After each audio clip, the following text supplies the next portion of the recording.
Hi, this is Policy Watch, our weekly show about the biggest economic news of the week. I'm Ishan and joining me today to analyze and understand the economic goings-on of the week are Professor Santosh Mehrotra from JNU and Subhomoy Bhattacharya, Deputy Editor at the Indian Express.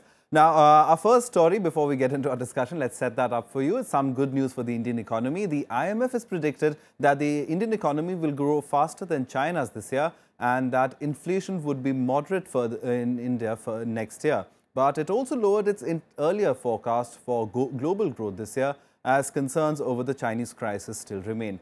Now, what does the report mean for India and the world at large? We'll be talking about that with our guests. But first, here's the report itself. Growth for India faster than China and a march over China's GDP growth next year as well, a key highlight of the IMF report looking ahead. The Chinese economy has faltered in recent years due to a slowdown in exports and crisis in its stock markets. India is predicted to grow at 7.3%. China's growth rate is expected to touch a low of 6.8% this year and 6.3% next year.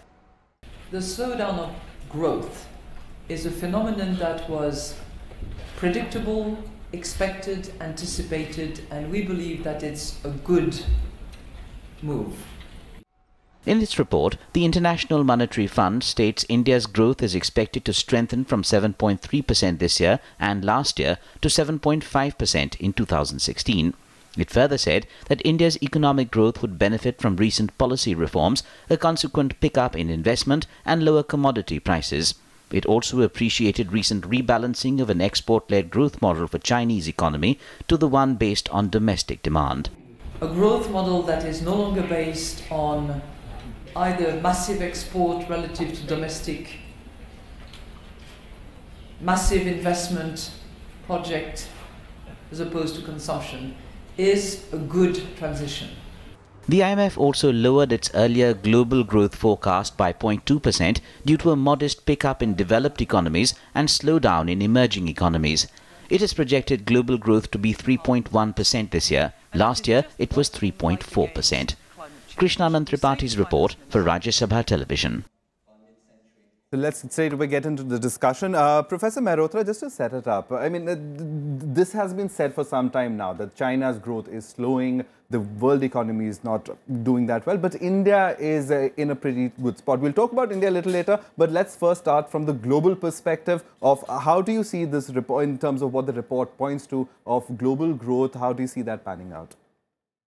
Well, the IMF has downgraded the global growth forecast, not surprising, because sort of the three biggest economic groups, let's say China, the EU zone, the US, are not, the prospects are not looking terribly good. Right. So it's only what was expected. But still, of course, China remains the big behemoth. And it will probably continue to grow at a reasonable rate. So we might end up growing a little bit faster, but it's not as though we are in very sort of strong situation either. All right, so there's not much to be that gung-ho about. I mean, it's just a prediction for now. But Subhomoy, just the fact that it's also a lot of sentiment-driven, often investments and things like that. The right noises are being made. The Prime Minister's, you've seen the flurry of activity that he's been undertaking as far as ensuring that growth happens. But in terms of throwing spanner in the works, there are a couple of global concerns that despite India having a positive outlook, that could dampen growth, couldn't they? Absolutely. And as Professor Mehrotra talked about, the first is obviously the China factor. The fact that we and China are so strongly linked does definitely mean that as far as trade is concerned, and that's already getting reflected in our export data, our trade is definitely looking bad. So that's the first takeaway. The second would come later on, which is the impact on the financial sector, which would take more time to unspool as to how the Chinese slowdown actually does. For instance, they are putting a lot of money into shoring up their exchange rate. Right. They put in about $50 billion in just 1 month. Now, that's the total amount of foreign exchange that we have built up in 1 year. So you can imagine the amount of firefighting machinery they are building in. The result of all this would be that, they, at some stage, this will have an impact on the global financial market because they would be unwinding when they are putting in that sort of money their reserves of US Treasury bills. So that would create pressure on what are the yields on those. Right. That in turn then leads on to a cascading effect on countries like India. So basically going ahead, the risks are all external. The opportunities are all internal. That is how India is at the right now. All right, and how does India cash into those opportunities? We've had numerous discussions on these. I suppose it will be infrastructure and the likes of key investments in key sectors? Which is the way the government is going, in the sense that the one thing that the government has managed to do within the last 1 year, since it came to power, is to unlock many of the projects which had stalled. As a result, investments in roads in particular are beginning to flow. So, which is very good news. And as you know, as is well known, public investment always tends to pull in, crowd in private investment. Now, the problem, of course, is that many of our large corporates are over leveraged. Their financial situation is not been good for some time. Our banks themselves have difficulty in lending because their NPAs and their non-performing assets have been growing. So, it's not a very conducive environment for private investment to actually grow. But as I said, if infrastructure investment does pick up as it has picked up, it's possible that with this 50 basis points reduction in the interest rate that has recently been announced by Governor Rajan, we might see some uptick in private investment. But you know, even the banks are not passing on most of those, most of the reduction. So we don't know what's going to happen. The governor also did something else, which is to try and sort of give a fillip to the bond market, to the corporate bond market in particular. But you know, that market is still in an extremely incipient stage. So we are sort of some way ahead, some quarters away from the economy really beginning to swing upwards. All right, and also the fact that, Subhomoy, a lot of people also point out the fact that while it might be an opportunity for India, China slowing down, I mean, if India really does not capitalize, and Professor Mehrotra just pointed out the reasons that could be in the way. So, in that sense, as far as the Chinese slowdown is concerned, are we making too much of it in terms of this is a great opportunity for India? In fact, it's pointing towards a larger global problem. It is, you know, one of the reasons why there's a lot of cross-connected commentary coming along on China is precisely because Chinese data is still coming to up on the shore. Like, for instance, commentaries in the Japanese press, for instance, they are very well connected. I mean, they have a very good understanding of what's happening in China. But even they, for instance, I saw Professor Wakatabe's commentary, and he said that while China's official growth rate is at 7.1%, it could actually be much lower, less than 5%. So, you know, those are huge differences which actually create something like a big elephant in the room, and you don't know how to reconcile with that. So, obviously, China is, when we are talking about it, while say a couple of years earlier, it was entirely a story of opportunity, that story has actually turned around 180 degrees. And now it is, instead of opportunity, it is a threat, and no one knows how big, in what shape, and where that threat will sort of emerge or materialize. So, countries are, you know, sort of doing their best to try to ensure, India included, that they don't get into trouble. When we talk about opportunities within India, in fact, today I'm rather impressed because today RBI has allowed a more headroom for borrowers for home loans up to 90%. Now, that really is something that in the real estate market would be very useful. Which is already in a slum. Which was in a slum. But so giving real estate, so the fact that the home loan rates have come down a bit, the fact that this headroom has been given to home loan buyers, that you can, you know, borrow till 90% of your the capacity of your total value of the property. So these things would be very useful because it's sort of it's entirely domestic. it's a sector which looks only at the domestic market, and the opportunities there would be entirely from within India. So it's a good starting point. All right. On that very point, the real estate possibilities or potential that exists within India, I just wanted to say that as it happens, that even over this period that, you know, borrowing from the banks has been relatively slow, actually real estate borrowing has been sustained. It has been well above the, the non-real estate borrowing. And which is not surprising, because actually, because of the glut in the market, there's excess supply, prices have remained relatively low. So people apparently have continued to borrow. That's what apparently the data is suggesting. All right, and final word on this segment, Professor Mehrotra, because in the next segment we'll talk about the GST and what the Prime Minister has been saying about that. But as far as the IMF's prediction this time around goes, it's saying, I mean, and the first line itself says that we're closest that we've ever been to a 2008, 2009 type situation of when the recession hit, if we do not take, if the global efforts are not there together to tackle this. So in that sense, do you see there is enough recognition of that? Because last time when that recession hit, it seemed like to many that we did not know where it came from. Right. But you know, the India growth story then was pretty much driven by domestic demand, and in the future, if the growth story is going to sort of be sustained, it has to be on the basis largely of domestic demand. So on the one hand, the infrastructure investment is good news. On the other hand, rural consumption had leveled off, but the fact that inflation has come down, it's perfectly possible that, you know, people might begin to spend, and therefore consumption might rise.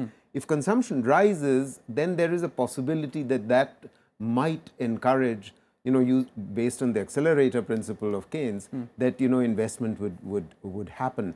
So we shouldn't be overly pessimistic, even under the current circumstances, precisely on account of the potential for domestic demand reviving. All right, so that could help India out in this situation. But thank you very much for talking about this right now. And we'll take a very quick break, because on the other side, we'll talk about the GST and what the Prime Minister has been saying. He's saying 2016, it will happen for sure. Is that a possibility? What are the roadblocks over there? We'll be discussing all that and more with our guests. Stay tuned.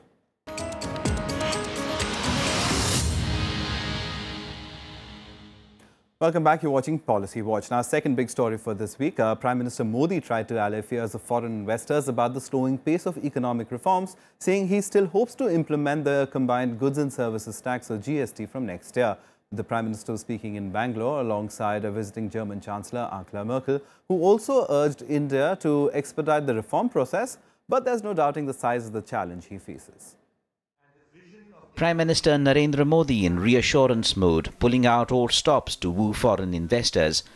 During German Chancellor Angela Merkel's India visit, Modi wooed the Germans, promising rapid economic reforms, including getting the GST bill through Parliament and implementing it on schedule next year.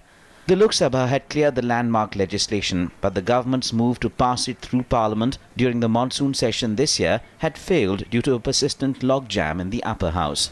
Besides GST, the Prime Minister also tried to allay concerns over applicability on taxes on retrospective basis. We have clearly articulated that we will not resort to retrospective taxation and reinforce this position by not going for imposition of minimum alternate tax on FPIs. German Chancellor Merkel promised increase in investment by German companies, but pressed for further economic reforms. Nach eher verhaltenen Jahren verspricht 2015 wieder ein Jahr der Zuwächse zu werden. In den ersten 7 Monaten nahmen die deutschen Importe um über 8% zu, unsere Exporte nach Indien sogar um fast 18% gegenüber dem Vorjahreszeitraum. India has emerged as the top recipient of foreign direct investment in the first half of 2015, beating both the US and China. Bringing in more foreign investment is crucial for the success of the Modi government's flagship Make in India program. Implementation of a single goods and services tax is seen also as a key way forward. Bureau Report, Rajya Sabha Television. And straight away into the discussion, Subhomoy, with the Prime Minister saying, and even from the tax department, I do not have who, but somebody had said that it does not have to be implemented even from the first. It could be implemented any time in 2016. So GST, the government really pushing for it. How much of a possibility is given the impasse that we've seen in the past?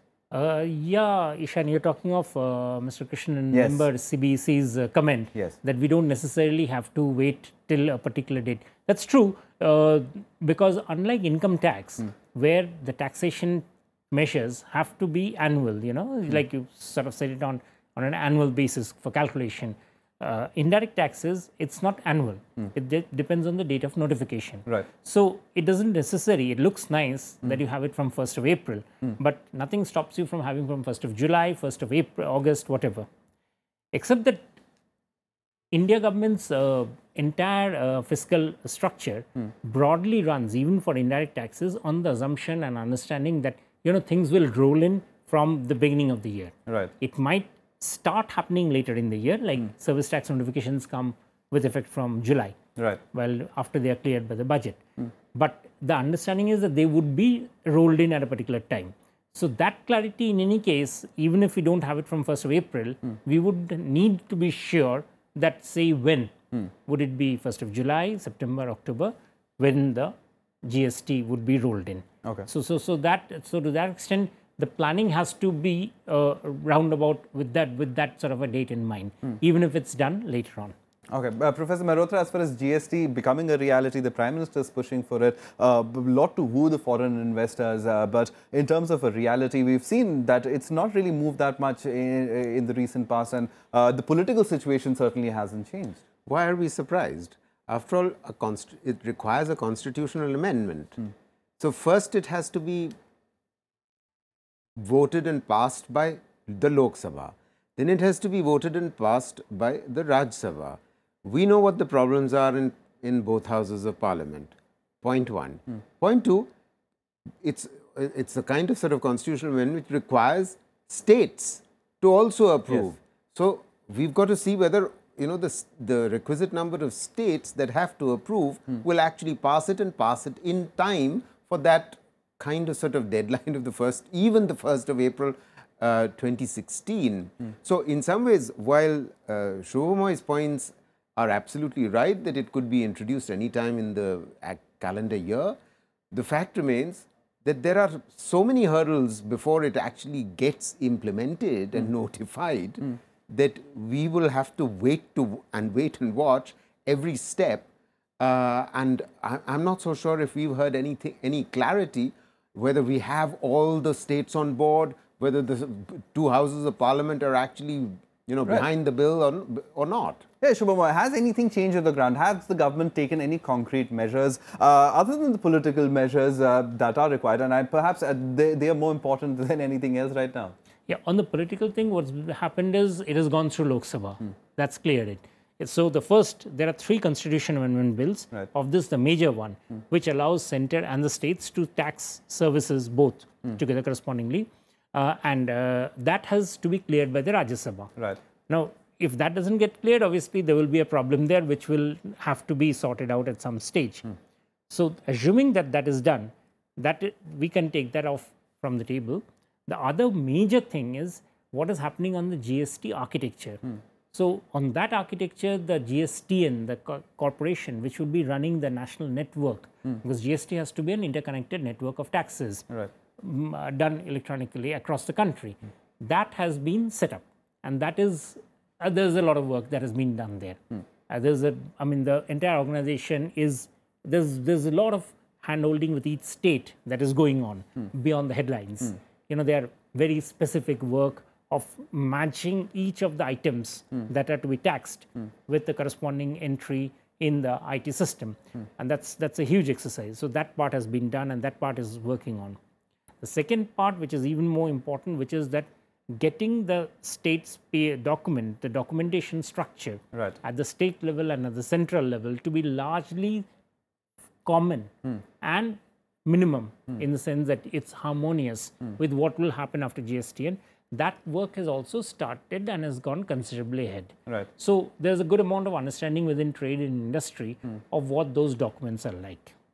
What has not worked so far is the rate, because on rates, where will they be? There's a huge amount of discussion. So there is a problem in terms of the fact that it cannot be 28%, which was the initial bargain by the states. Now, whether it can come down to the grand bargain, which Dr. Kelkar had said, which was 12, is impossible to think at that point. But if it goes substantially ahead of that, then we'll have a problem that the entire reason why GST is to be brought in gets defeated. Because if the tax rates don't come down, then why do we have the GST other than just a simplification?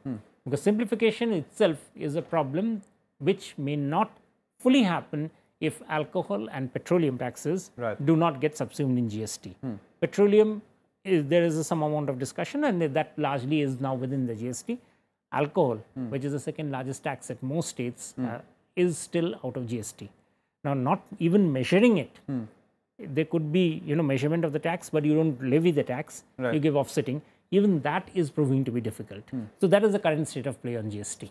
All right, but Professor Mehrotra, as far as the importance of GST to the foreign investor, as was talked about this week, is that overrated or is that critical? No, it's absolutely critical. Just as is critical the fact that, it will make uniform taxes across the entire country, so it will create a national market.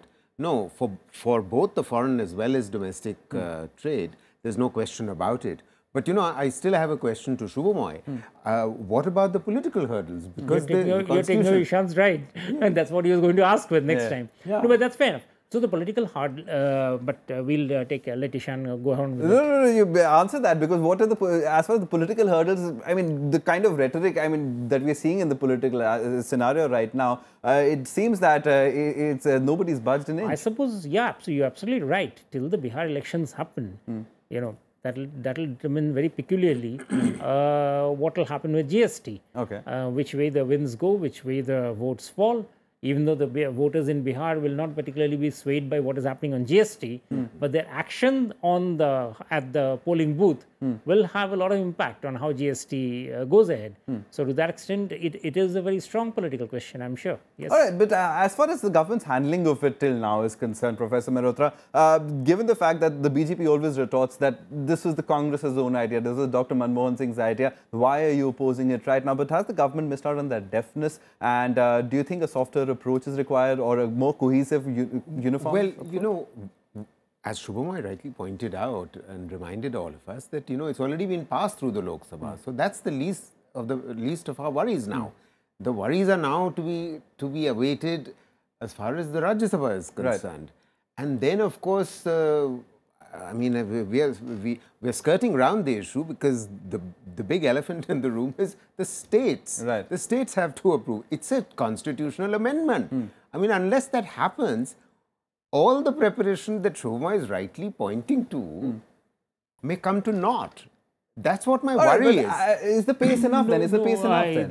There's a provision there in the GST bill which is often overlooked, which says that while all the states have to agree, more than half the states have to agree and get it through, there is a provision there which says, very interesting, that the GST structure, the tax rates, will actually kick in 1 year after GST has been done. So assuming there's a state, say Tamil Nadu, hasn't approved the bill, what will happen is that 1 year from the date when the GST is actually in operation, the new rates of GST will kick in across India. Now, that is what is called an emergency override, which is there in the provision. It's not a happy thing to use, but it's there in the provision. And that's one of the reasons why these guys would be comfortable, saying that, whatever happens, we still, if the sufficient number of states do it, rather than every state approving it, we still will have GST in place. All right, that's an interesting point over there, and I think we'll wrap it up over here for this evening. But thank you very much, both of you, for coming in. So that was an analysis of the two big stories of the week. Hope you liked it, and do stay tuned to Rajya Sabha TV for more. Subhomoy and Professor Mehrotra, thank you very much for coming in and helping us with this. Thanks for watching.